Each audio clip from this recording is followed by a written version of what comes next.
Hello everyone, welcome back to my channel শতাব্দীর ঘরোয়া রান্নাঘরে। কেমন আছো তোমরা? আজকে আমি চলে এসেছি আবারও একটা দারুণ স্বাদের মাছের রেসিপি নিয়ে, সবজি দিয়ে মাগুর মাছের ঝোল। এই রেসিপিটা বানানোর জন্য আমি এখানে কড়াইয়ে সর্ষে তেল দিয়ে দিয়েছি। তেলটা গরম হলে আমি মাগুর মাছটা নুন হলুদ মাখিয়ে 5 মিনিট রেখে দিয়েছিলাম। সেই মাছটাকে এবারে ভেজে নেব। মাগুর মাছ ভাজতে বেশি সময় লাগে না, মোটামুটি 2 থেকে 3 মিনিটের মধ্যেই মাছটা ভাজা হয়ে যাবে। আমি এখানে তেলটা খুবই কম ব্যবহার করেছি, তোমরা চাইলে আর একটুখানি তেল দিতে পারো।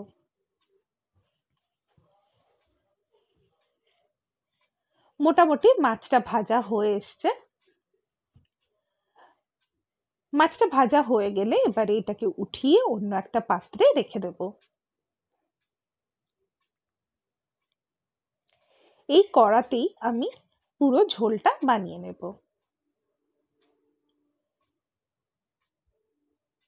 এবারে এখানে অল্প একটুখানি সর্ষে তেল দিয়ে দিলাম। তেলে অল্প একটু জিরে, শুকনো লঙ্কা, একটা তেজপাতা আর কাঁচা লঙ্কা ফোড়ন দিয়ে দেব। ফোড়নটা একটু ভাজা ভাজা হলে এখানে আমি সবকটা সবজি অ্যাড করে দেব। সবজির জন্য আমি এখানে আলু, কাঁচকলা, গাজর, বেগুন নিয়েছি।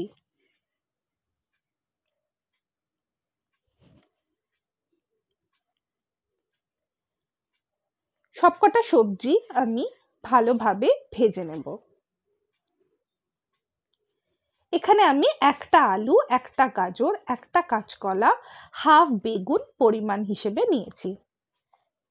সবজিতে আমি নুন দিয়ে দিলাম, আর এখানে আমি একটা পেস্ট বানিয়ে রেখেছি।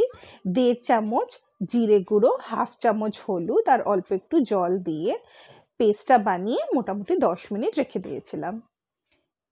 জিরের পেস্টটা দিয়ে সবজিগুলো আবারও ভালো করে নাড়াচাড়া করে নেব। সবজিগুলো কড়া করে ভাজার দরকার নেই, হালকা নাড়াচাড়া করলেই হয়ে যাবে। মশলা দিয়ে সবজিগুলো কষানো হয়ে গেছে। এবারে যতটা আমার ঝোলের দরকার অতটা আমি জল দিয়ে দিলাম। জল দেওয়ার পরে নুনটা একটুখানি টেস্ট করে আবার একটুখানি নুন অ্যাড করব যদি নুন কম মনে হয়। উপর থেকে আমি একটুখানি কড়াইশুঁটিও ছড়িয়ে দিলাম। এবার সবকিছু ভালো করে মিশিয়ে দিয়ে ফুটতে দেব। ঝোলটা ফুটে উঠলে গ্যাসটাকে সিম করে ঢাকা দিয়ে 5 মিনিট রান্না করব, বা যতক্ষণ না সবকটা সবজি নরম হয়ে আসছে।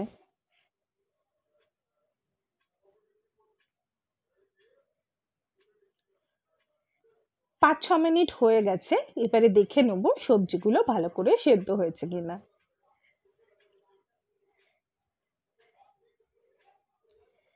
দেখে নাও তোমরা, ভালো করে সবজিগুলো সেদ্ধ হয়ে গেছে।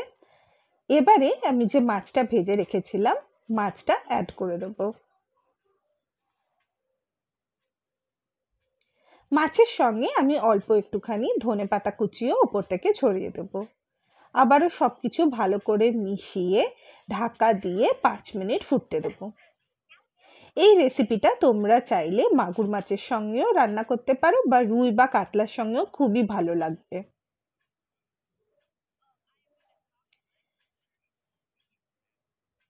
ঝোলটা 5 মিনিট ফুটে গেলেই আমাদের দারুণ স্বাদের মাগুর মাছের সবজি দিয়ে ঝোল তৈরি হয়ে যাবে।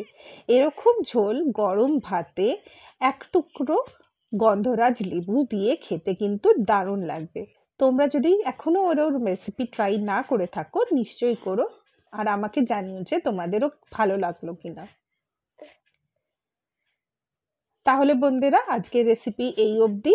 রেসিপিটা তোমাদের কেমন লাগলো আমাকে নিশ্চয়ই জানিও। ভালো লাগলে অবশ্যই ভিডিওতে একটা লাইক করো, কমেন্ট করে জানিও যে কেমন লাগলো।